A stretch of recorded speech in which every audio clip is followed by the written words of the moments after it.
I'll move this just a little bit so it goes over there. And we are streaming live on YouTube. You're on right now? Yeah. Hi.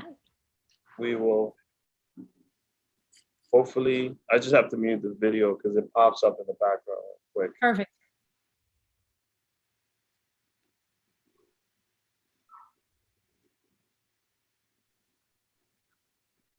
I don't even know.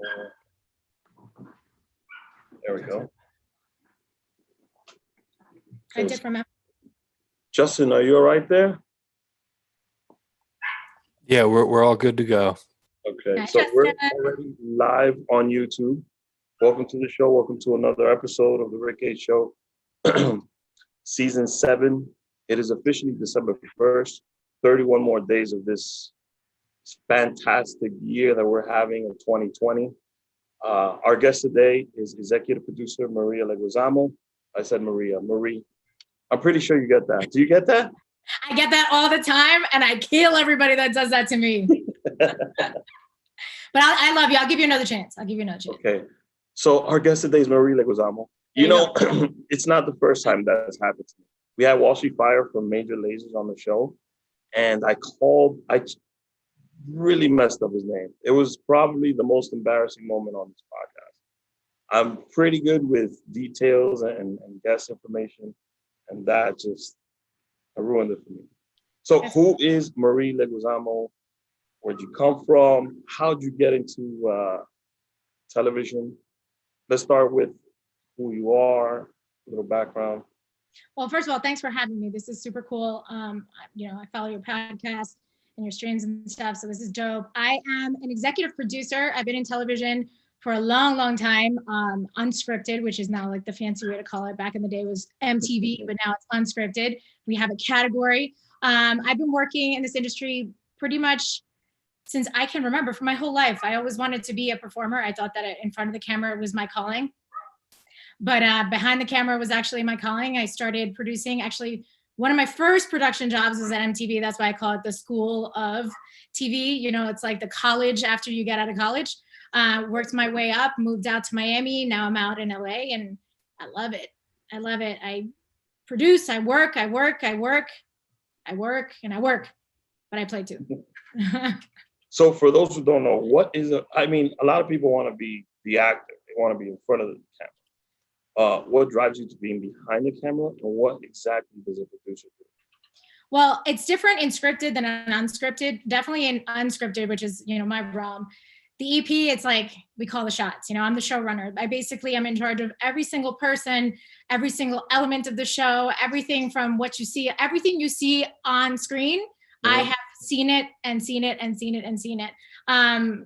the showrunner is basically a person in charge of running the show, from the budget to all of the creative to the cast, all of the major decisions, as opposed to the people on screen that get to have the fun. We get to have a little bit more of the fun because we kind of pull the strings a little bit in the background. So those are little secrets that not that many people know about. So an EP, executive producer, what's your process like when you're working on a project?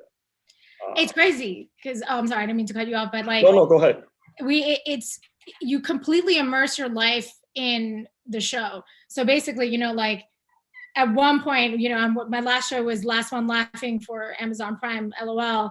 And that show is basically about, not laughing for 6 hours. And it's a little raunchy. There's a lot going on in that show. You see a lot of phallic things. And, we start talking and having conversations, and I forget that, there's real life and then there's work.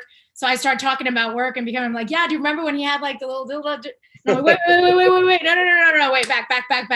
So like I was saying, so it becomes kind of like a full takeover of your life, of what you become, whatever project I'm in. Like if I'm on The Voice, I'm starting to listen to songs and, oh, that would be really cool, or, oh, that's a really cool outfit, and, different things that you really immerse yourself in that. You become your shows. And I think that's part of the success I've had, and that I'm so overly grateful for, is the fact that, I live the show. It's not just a punch in, punch out. Like I live the show and I dream about it. My husband makes fun of me. He goes, "You were talking about lighting last night. I don't know if that's like a guy or like the lights. Like, I don't know what happened, but it's cool. It's really cool. I really love it. And I'm super grateful to do what I love. So as a producer, actors have, I've had an actor on. Pacino was my inspiration. Yeah. This person is my inspiration. Who, as a producer, is your inspiration? Well, it's crazy because like I am lucky enough to work for a company, which is Animal Shine Boondog right now, that our CEO and who just got promoted to chairman, Chris Abrego, like that guy is badass. He is a Mexican American man that has started, like literally started from the bottom. Now I'm here because he started producing. He tells me stories about how, he used to work either like in the mailroom or, as a PA, and now he's a chairman of this amazing company. So somebody like him I look up to because it's crazy. It's not always about the success of the people in front of camera. It's the success of the people behind it. And like I said, we hold the strings behind there, and it's pretty cool to see that not only is it somebody in the industry, but he's Latino, man. Like he made it in a world that there's not that many of us up there. So it's cool to see that, and it's cool that I get to work with him. So you mentioned Latino. You are a Latino woman. Yes, I which am. makes it even harder to break through into that industry. What's that been like as a Latino woman being a television producer? Were there some doors that you had to break down, or was there someone that opened the door for you? What's that been like for you? It was more like a sledgehammer that I had to take to get through there. Honestly, like I'm again grateful for all the opportunities I've gotten and everything, but it's hard, man. Like as a girl already, like, oh, she's gonna be upset. Like she's gonna go be careful. Or hey, can I get some coffee? And I'm like, hold on, like back up. I'm sitting at the head of the table now. So it's really cool, like to represent as a female, but it's an even cooler thing to represent as a Hispanic, like as a Latina. Like I was born in the Bronx. I was born in New York. I grew up in Long Island. And when I was little, like growing up in Long Island, it was all white Americans, like super Jewish town, super, gringo town. And I never wanted anybody to know that I was Latina because I was like, oh, it's not cool. Like it's, I don't want to talk Spanish. It's mom. It's like super embarrassing. Like stop talking. I do the white girl really well. It's super embarrassing. But now, now it's like, was I crazy? Like yes, I'm Latina. My mom is Ecuadorian and Colombian. My dad is Colombian. Like I am proud of it. I'm enjoying the fact that I can have like a sancocho and like French fries and a burger because that's who we are. That's who I am. So has it been tough? Yes. Absolutely. There's always those men that look at you like, oh, honey, that's so cute. But you know what I do? I take joy in going, and kind of fighting back and fighting for what I believe in and standing my ground, which I'm lucky to be able to do. And to have girls come up to me and people come up to me and being like, dude, it's badass what you do. Congratulations. Like that's awesome. It's cool to know. Well, you're opening doors. And I feel that this is our moment in time. I mean, some of the biggest artists on the planet right now, are from Colombia, Puerto Rico, Bad Bunny, J Balvin. And our market is, the networks can't get enough of it right now, and they're starving for it. I'm just saying, y'all have to back up with being obsessed with Colombians because we've been cool this whole time. So just because now it's like cool, no, I'm just kidding. It's cool. We're on the map now, and we're known more than just like Pablo Escobar. You know what I mean? Like they're just like, oh, it's the drug dealers. It's what do you do? I used to joke when I was a kid where they'd be like, oh my God, your parents like do well. What do you do? I'm like, drug dealers. Like I'm kidding. Wow. Like it was a joke. It's not real. It's cool, man. It's cool that people don't just think that being Hispanic or Latino is Mexican, which by the way, props to Mexico, man. I've spent so much time in Mexico, and I've learned so much about how ignorant I was to that culture because of what I knew here in the States. Like now I go down to Mexico and I think I'm Mexican too. Like I'm all types of confused, but I go down, I start talking with a Mexican accent. My girlfriends are like, okay, stop. But yeah, I'm happy that the world now sees us and we're not those invisible people in the kitchen. Like we're sitting at the table with you guys too. It's a good time to be alive. I mean, I mean, Maybe it's not a good this time for us to be year. alive, just saying. Yeah. So with 2020, how has that affected your projects? I mean, it makes it much harder. What's that like being on set? I can tell you that getting COVID tested every day is not a good time. That has been the biggest thing. You know, we've had to pause and do a bunch of things to readjust the way we produce in this new world. Getting tested every day was part of that. When I was on my last show, it sucks, but I'd rather know that I'm cool and that I'm not affecting anybody or bringing anything that would harm anybody. Mm-hmm. But it's tough, man. Like PPE and all of these new things now that exist in our vernacular that we didn't even think about back in the day. Like there's a prop on set and you're like, oh man, it's just chips. It's like, you can't touch that. Or it's weird. It's super weird. And I think we're all trying to still come to terms with it. And it's tough because I'll have these conversations with my colleagues and they're like, well, how did you deal with it? I'm like, well, I'm not a freaking doctor, dude. I didn't go to school for medicine. I don't know how to deal with this. Like I'm learning this the same way y'all are learning this too. So it's been hard, but I think everyone's really tried really hard to make it work. And I'm pretty proud of how the teams are dealing with it. And hopefully, and unfortunately, this is the new norm. So we gotta kind of have to deal with it, you know?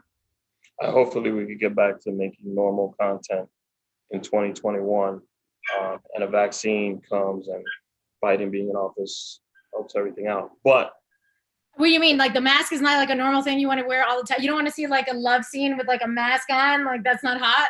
It just, I had recently, my son was born in June.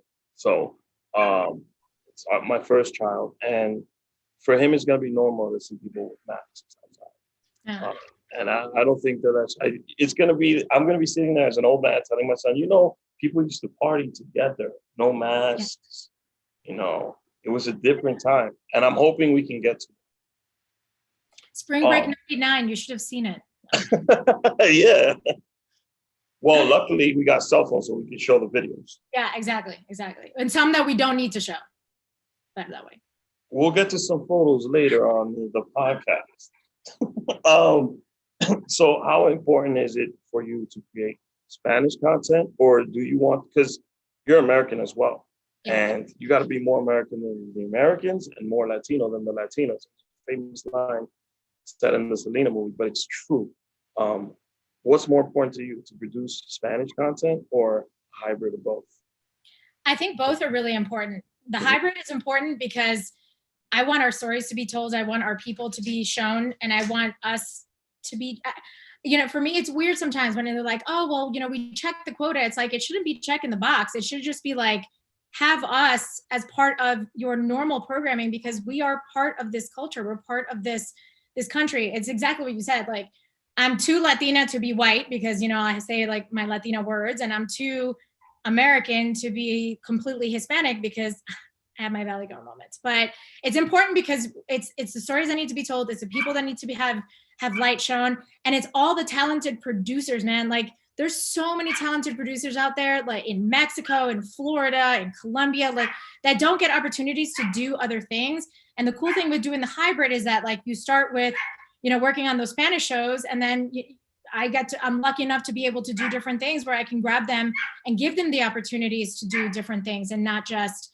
Spanish language, like Telemundo, Univision, because unfortunately, and don't get me wrong, they paid a couple of paychecks too, so I'm not gonna knock them at all, but it just seems a bit antiquated to how the world has evolved. Like the world is streamers, the world is digital, it's not the same like I'm gonna watch Sábado Gigante on Saturday with my grandma. It's now like, oh, I'm just gonna check out this new show, And people have adjusted their attention span. It's a lot shorter. So you were producing a long doc, you have to do now 45, 50 minutes. Yeah, my first streamer, they're like, we're cutting the show and they're like, within the first 60 minutes, you have to make it the most captivating thing that people are gonna watch. 60 seconds. I was like, what? 60 seconds? You want me to cram the whole show in 60 seconds? But it's true, everybody has ADD. So it's cool now. We can blame social media. Thank you, social media, for that. Thank you, social media. For instant gratification, that's what people want now. So what's your favorite project that you've worked on so far? Now you're gonna make my projects get all jealous with each other? No, just kidding. Putting you on the spot right now. You gotta pick cool. All right. Let's give Well, you I had give us two. two. All right, I'll take two. My first favorite project is actually La Voz Kids for Telemundo. It was Good luck there. Good luck you like that? You like I had to give them props because I said they were cheesy, you know.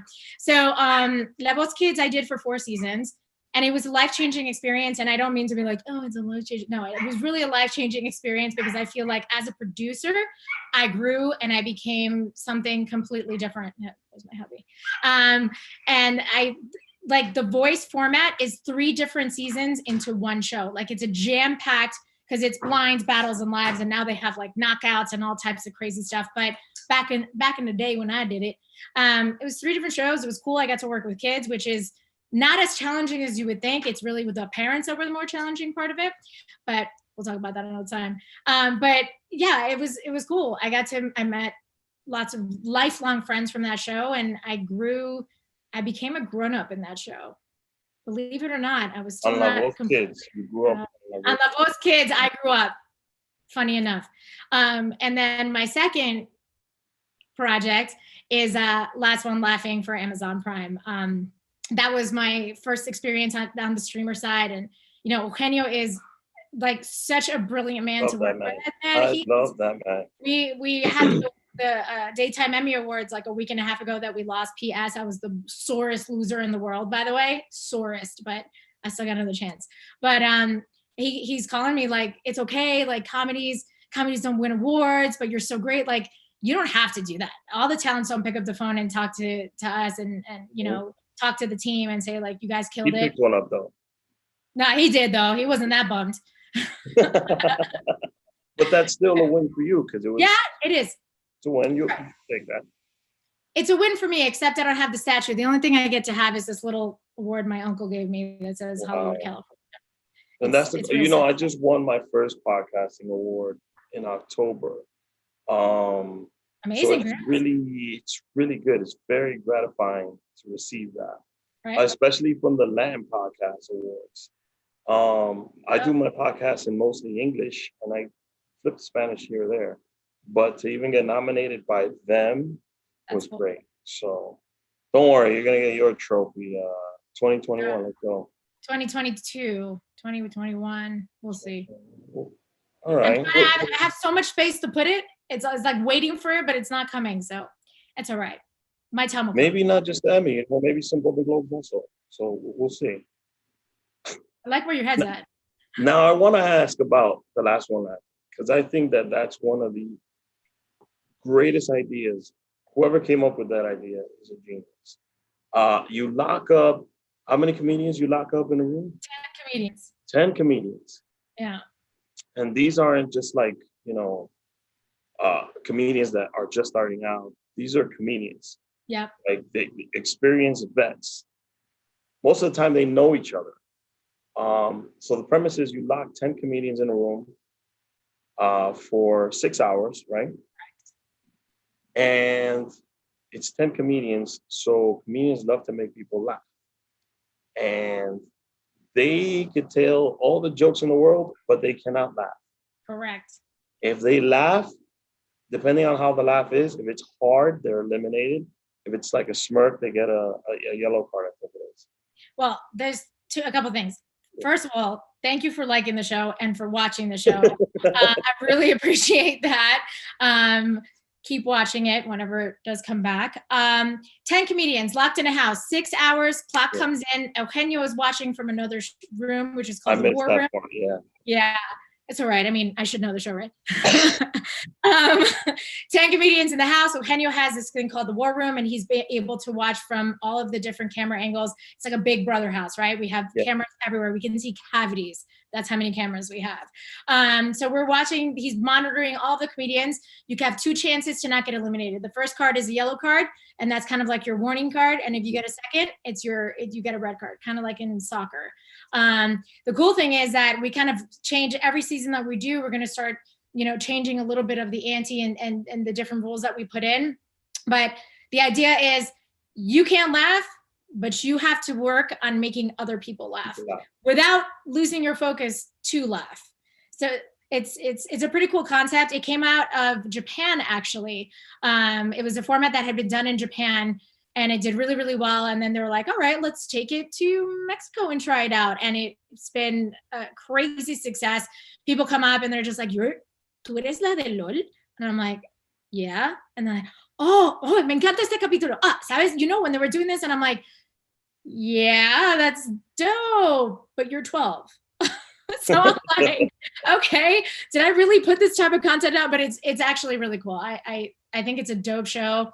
We don't take long to shoot it, but we live with it in post for so long that we know every single joke and every single line. So it's actually really dope when somebody comes up and kind of spats off one of the lines. You're like, you did. Are you able to still laugh after so you're going through the editing process and you see the show and you see all the jokes. Are you able to still laugh when it's on the television? Do you watch your own material? That's another question. Are you able to still laugh afterwards when it's all said and done, or it's just you're immune to it at that point? Well, cocktails definitely help. No, I think it's like when we're in post, if something is like really, really, really, really funny, you go from laugh out loud to like less and less, and then it becomes a chuckle. But once the show is out, sometimes I watch it because I'm like, that's cool. I mean, I don't watch the whole season. Like I'll watch either like a couple of the episodes. But when we went to the premiere for season 2, they played the first 2 episodes and I was like, that was funny.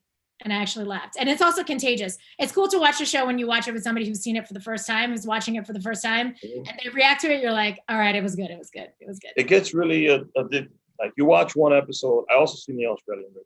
You watch one episode of it and you're like, okay, I gotta see the next one. I gotta see the next one. Because there's in-betweens where you're like, oh my God, this comedian has been on point the whole time and I want to see what he pulls out next. So that I love the concept of the show. It's very original. I love the idea. And also to have comedians in a room not laughing, but cracking jokes at each other is probably one of the hardest things to do. It's so good. It's so good. And thanks for watching. Thanks for liking the show. And be on the lookout for more. So what other projects are there? I mean, you must be cooking up some other projects. What are some things that we can expect in the next year or two? Well, COVID has had us busy doing nothing and a lot at the same time, which has been fun. So I myself am involved in multiple projects for really, really prominent streamers. That's all I can say. But I can tell you that it will not disappoint. That I can promise you. There are different content, which is going to be cool. And I will give you some more info as it comes out. But it's definitely I definitely can tell you I have 4 shows in the pipeline for next year, which I'm really super excited about and super blessed to be able to be part of. 4 shows. That's constantly working. I mean, you got to make the best of it through COVID. You got to do as much as possible. Yeah, it drives me crazy. My friends are like, oh, it's been so great, like hanging out and just doing nothing at home. I'm like, I'm losing my mind. Like, are you kidding? I want to be in a set. I need that energy.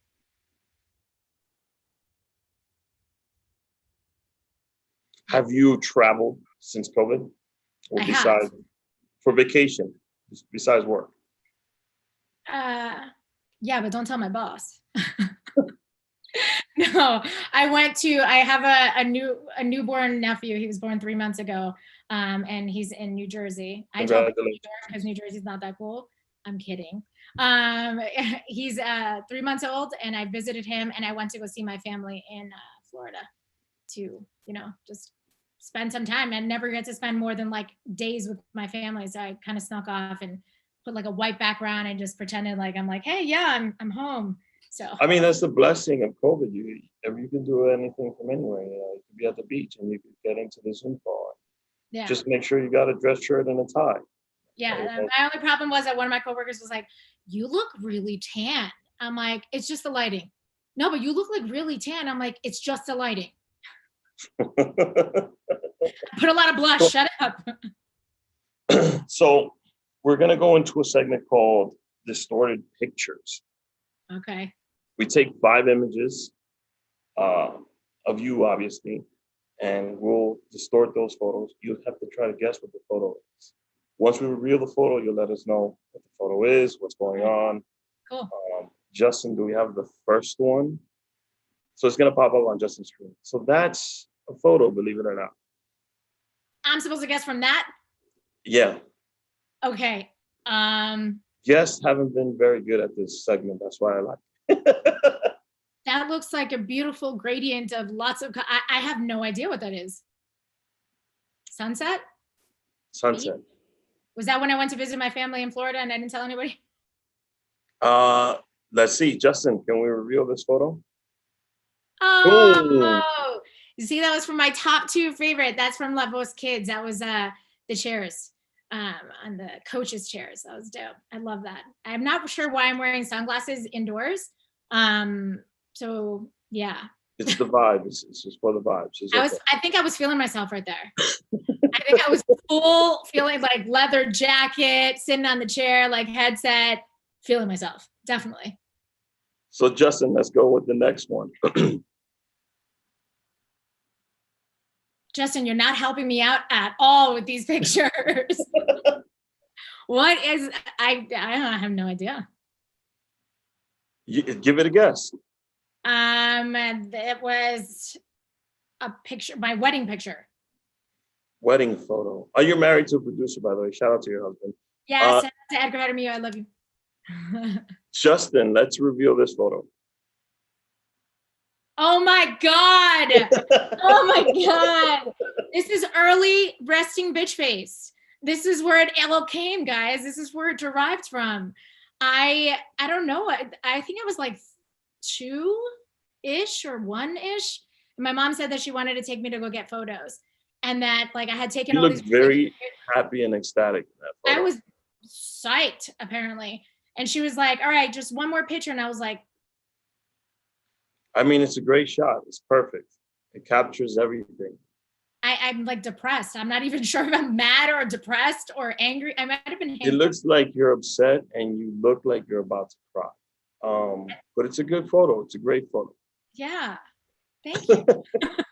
Justin, let's go to the next picture. Okay. That's the photo. There's yellow there. Is that the same picture you got behind you? No, we wouldn't use that photo. No. Oh, okay. I don't know. Could that be a red carpet of LOL? Maybe. Justin, which photo is this? Oh, okay. I was close. It was work related. Yeah, this was actually earlier this year, I was EPing Mira Quien Baila, which is funny because that's where I met my husband in Mira Quien Baila on season 3 back in the day. Mira Quien Baila was also for Endemol, and it shot out of Miami, and this was the all-star season. It was the first time I came back after I was gone. I had left in like 2012, so it had been 8 years. It's the first time back in 8 years. It was cool. Super cool. Do we have, what's that? That's the third one we have. There you go. Which one's that one? That's the fourth photo. I'm gonna go with a family pic, something with my family, like my mom or like my sister. Let's see. Is that correct? Oh, okay. LOL. All right. This is LOL season 2 with incredible staff from Amazon, which is CJU, Javiera Balsameda, and they are so talented. It's ridiculous. Javiera's out of Miami and CJ's out of here in LA, and they both work on LOL. They're amazing. And Eugenio, of course, who looks amazing. And I don't know who that is. Yeah, it's a guy in the middle. You could probably check him out. I'm not really sure you've seen him, but he's really funny. He's been in some movies there, you know. 1 or 2, not that many. Not that many we know. No, he's amazing. He's awesome. And Katie too. I forgot Katie Leahy over on the left. That's on set, right? That's on set. And if you can see like at the bottom, all like the trash, because after the 6 hours. That's the room where the comedians are locked into. Okay, yeah. Yeah, that's the room. That's the actual set. And they trash it so bad toward the end of it. All you see is like garbage and schmutz and all types of disgustingness, but it was perfect cool. Setting for a photo like that. Yes. Genius. A so we have one more. One more? Okay. Yeah, we have one more. Oh man, there's a little, this one is a little easier because there's a face that appears over there. I only see like stuff on the right-hand side. There's a face. Mm-hmm. There's a face. Is this one of my kids' pictures? Like when I was with my sister and brother?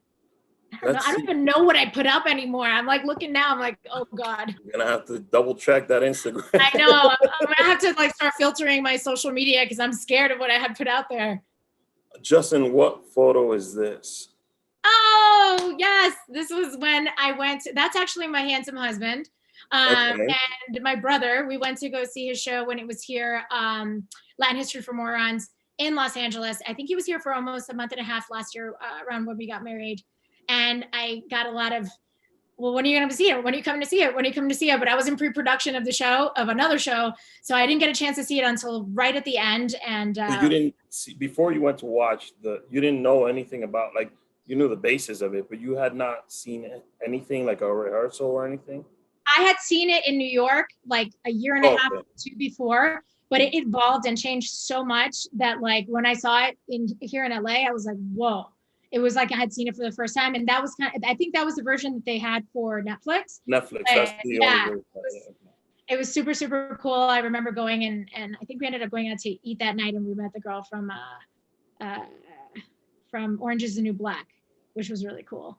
So now he's wearing John's wearing a Raul Julia shirt, which is Ben De Zeus's film, which is a really good film if you haven't seen it, by the way. I have. I know Ben. Right, yeah. Yeah, I've known Ben since I was a little kid. I've known Ben for a long, long time. He's super talented director. He's awesome. That's funny that I took the photo earlier when I was mixing them up, but I didn't even notice that until now. Oh yeah, I actually didn't notice that either. I know the Mets hat, which is the wrong hat to wear. It should be the Yankees hat, but I didn't. Now you're gonna have. But I didn't realize he was wearing the Raul Julia shirt. Sorry. Oh God! I mean, you know what? If I had known, I would have brought my too. I won't hold it against you. It's cool. So, thank you for that. Did you get any? I don't think you got any. We'll bring you back. I lost like bad. We'll bring you back. We'll bring you back. You'll try again. Yeah, and I also heard about like the cool bar setting y'all have. Like you get cocktails and and food as well. Cool. So it's everybody heard. I was invited back, so I have witnesses. So we have a segment called Funny Little Stories. We've never done it before. Cool. We'll trade stories, you and I. All right. I said one earlier about messing up a guest's name, but people will know that story if they watch the show. So here's one. I grew up in the Dominican Republic, and I was around 7 or 8 years old, and I was obsessed with cars. I wanted to drive cars. I wanted to work on them. I don't know what it is. I'm not really a mechanic type of person or a car person now, but when I was a kid, I was obsessed with cars. There used to be a steering wheel in my godmother's house. So I took that steering wheel and I was pretending to be driving. My older cousin, who was 18 at the time, was watching me. He was babysitting. So I grab an old car key, because there was a bunch of keys in my godmother's house. And I'm looking at the key and I see a socket on the wall. So I'm like, man, I could really pretend that I'm driving a car right now if I take this key and I insert it in the socket and I turn the car on. 6, 7 years old, I'm driving and I took the key. My cousin is watching. He sees it. He tells the story all the time. He said he knew exactly what I was going to do. I put the key in the socket and I just stayed stuck like this. And in DR, la luz se van. I was lucky that a couple seconds into it, all the lights went out in DR. So I was able to disconnect, but my hand was black. So that's a funny little story and an embarrassing moment that has happened to me. How's your hand right now? Like, is it okay? Oh, it's perfect. I recovered. Okay, just checking. 36. I keep thinking I'm 37. So it was 30-something years ago. Okay. But that's a funny little story. Do you have a story to share with us in the audience? I do. I tell this story to some of my like industry friends and they look at me like I'm insane. So I studied music, vocal performance in New York City. I went to college. I went to the Mannes College of Music up in Upper West Side. And my brother at the time was like, hey, I'm going to, it was normal for him to be like, hey, you want to come with me to a dinner? Like, you want to come with me to an event, or you want to hang, because we were all in the city. My sister, my brothers, we were all together. So he calls me up and he's like, hey, I'm going to this party. I just, don't want to go alone. Do you want to come? And I was like, all right, cool. Picks me up from school. Of course, like I didn't know. So I'm in school garb. Like I'm wearing like a turtleneck and like boots and not looking all cute. We drive into this like ridiculous looking building in Upper West Side. Like if you guys are from New York, like you see these buildings where you're like, okay, wow. That has like a courtyard in the middle.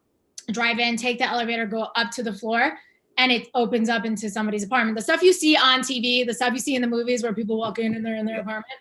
So I walk in and I'm like, oh, I saw like Paul Rudd. I had recognized him. I'm like, Clueless. They're like, no, he does other stuff than Clueless. I'm like, oh, okay. So I'm seeing a bunch of people. And then, my brother goes up and he's like, Marie, like, I want to introduce you to my director. This is Baz Luhrmann. And I'm like, oh, cool. So nice to meet you. And, his wife is like, oh, I'm so happy. Like, we've heard so much about you. We know that you study music. We know that you're into like opera and musical theater. Like, tell, like, how you doing? And then Baz goes, we finished Moulin Rouge, and I being our demographic, what did you think? And I'm like, it was good. Like, it was good. He's like, well, what did you like? I was like, I mean, it's just the music was good, and like the costumes were amazing, but it was good. It was good. It was really good. Really, really good. I didn't even know where to look, because he goes, you didn't see it, did you? And I was like, no, I didn't. My brother looks at me, he goes, wow. Mortified.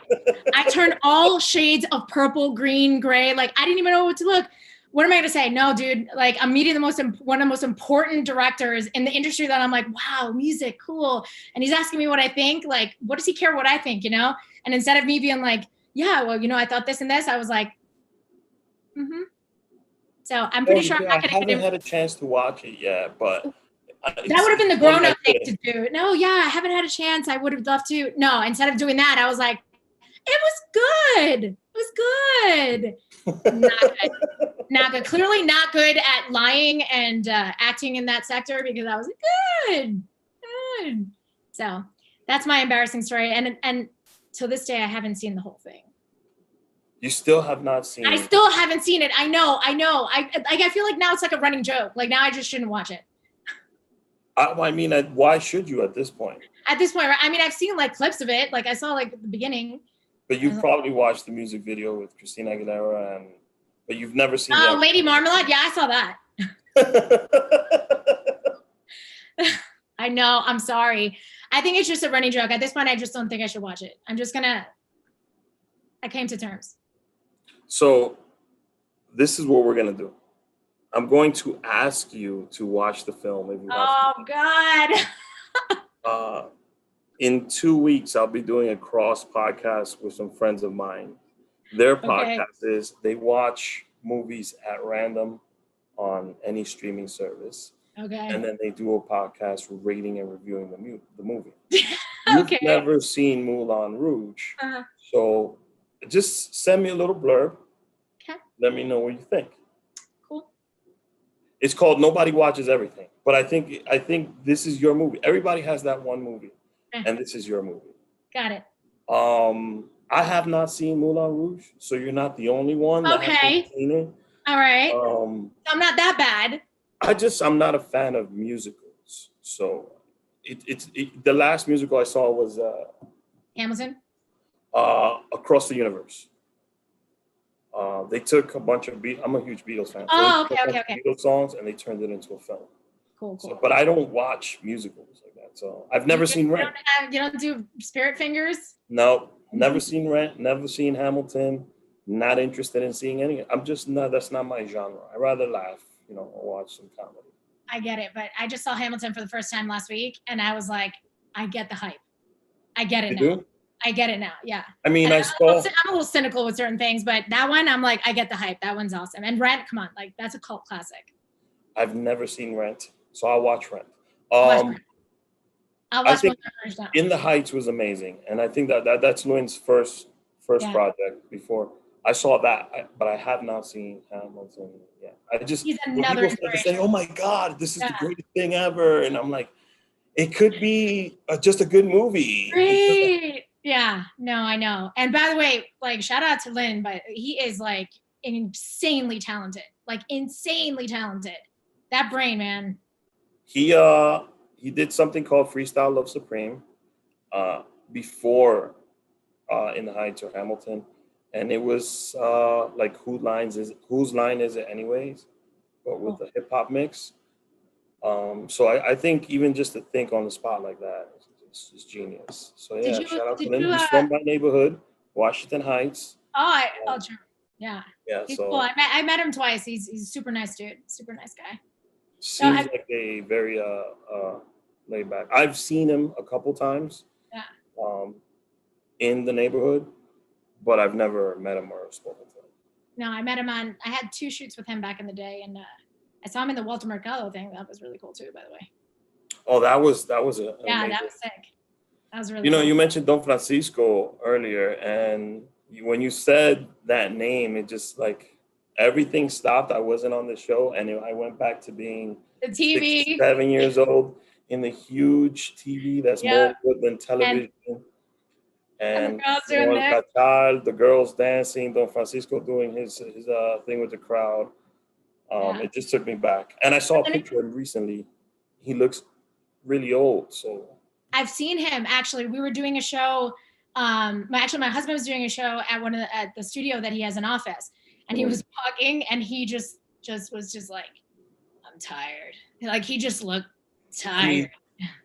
Out of all those years of being on television and working so hard like he did, I mean, he wasn't just he was hosting a whole bunch. Shout out to Don Francisco, Mario Kreuzberger.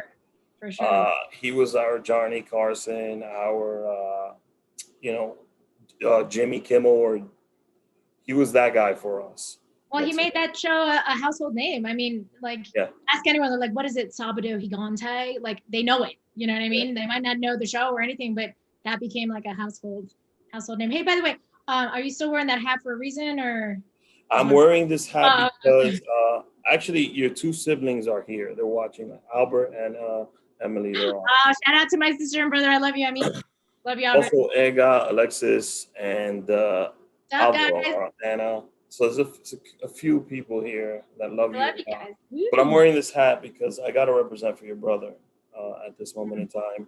I see where the alliances are. Seeing as you're a Yankee fan, that's I produce a sports podcast and I talk about the Yankees all the time. And you talk about how great they are, I'm sure. Yeah. So since 2020 and COVID, we've been asking guests, what are 3, 2, 1, the segment's called 3 things you've been watching. So what are 3 things that you've been watching? Could be your projects, could be other people's projects.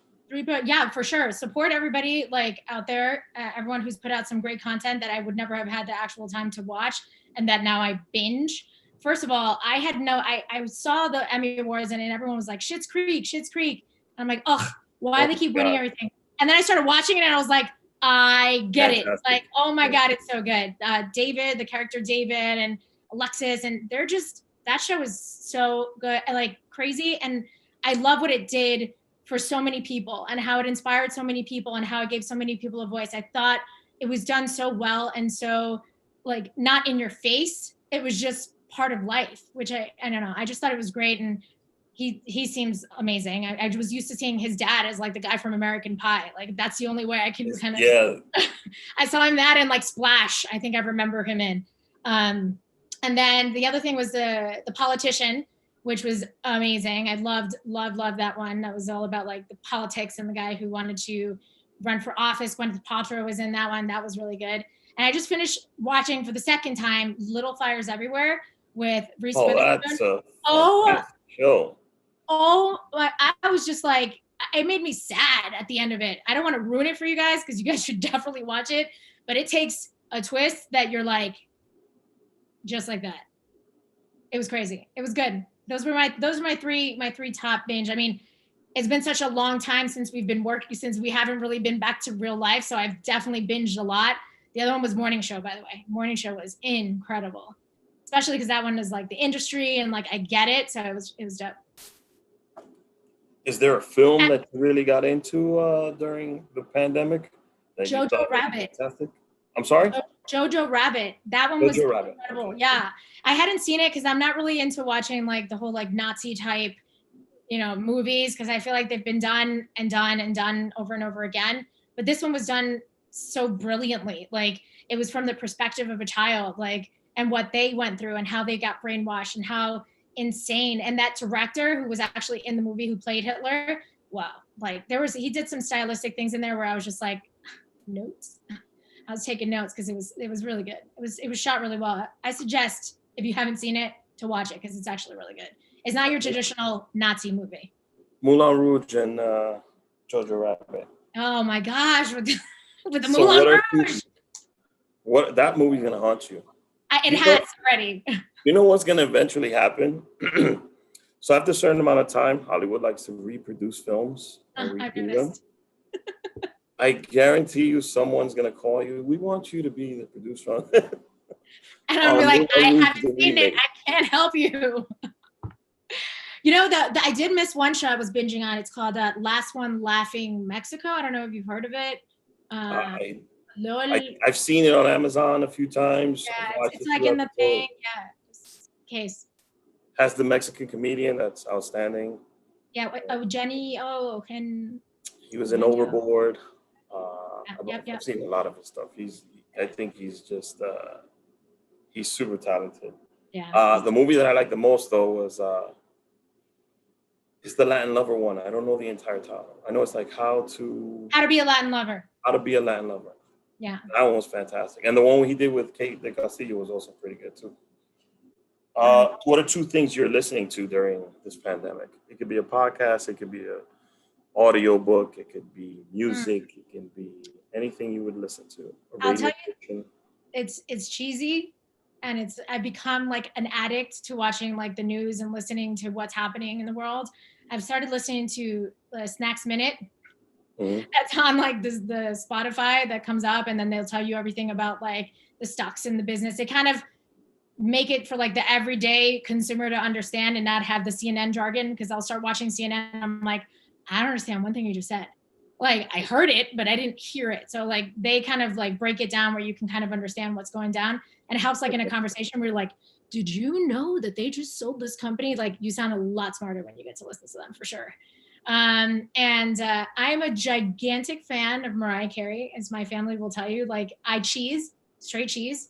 So I've definitely been resurrecting the oldies, and I've been putting the All I Want for Christmas, that whole record on. So you must be excited because this is her season.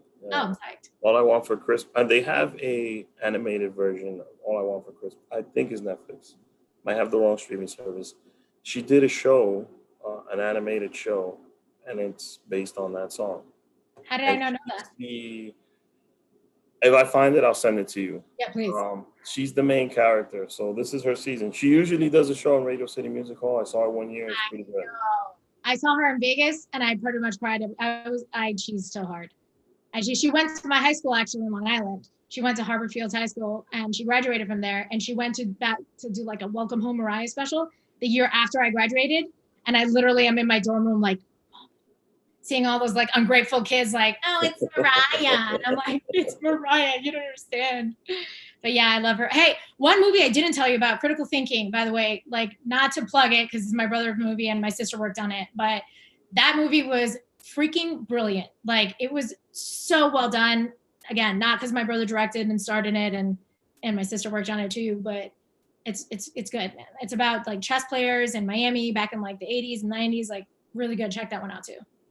It's a story that hasn't been told yet, and I like watching movies like that. I like watching new stories. Sometimes they remake this stuff over and over again, and it becomes white noise. But Critical Thinking, yes, it's starring some actor named John Leguizamo, and I guess Emily was working on it as well. Yeah, shout out to Emily Leguizamo, because my sister was in it too. She was in it really quickly, but she was in it. She worked on all the BTS behind the scenes and all that, and they shot that in Miami. It was really cool. This is John's directorial debut, right? On this film, I think it was. It was the first movie he directed. I mean, he's been in a ton of films. So. I got like a cheesy old I'm the younger sister obviously, but I got like, I'm so proud of you. Like I'm seeing him like, all right guys, everybody like 5. I'm like, Like, it looks so good. Like I cheesed hard on that. But it was cool. Yeah, definitely watch that one. That was a really good one. I actually watched it twice. It was dope. And what's one thing you've been doing during COVID to keep your sanity? Outside of binge watching TV and walking my dogs about 27 times a day, they're probably like, dude, don't walk me anymore. Like, they're like, I don't want to walk anymore.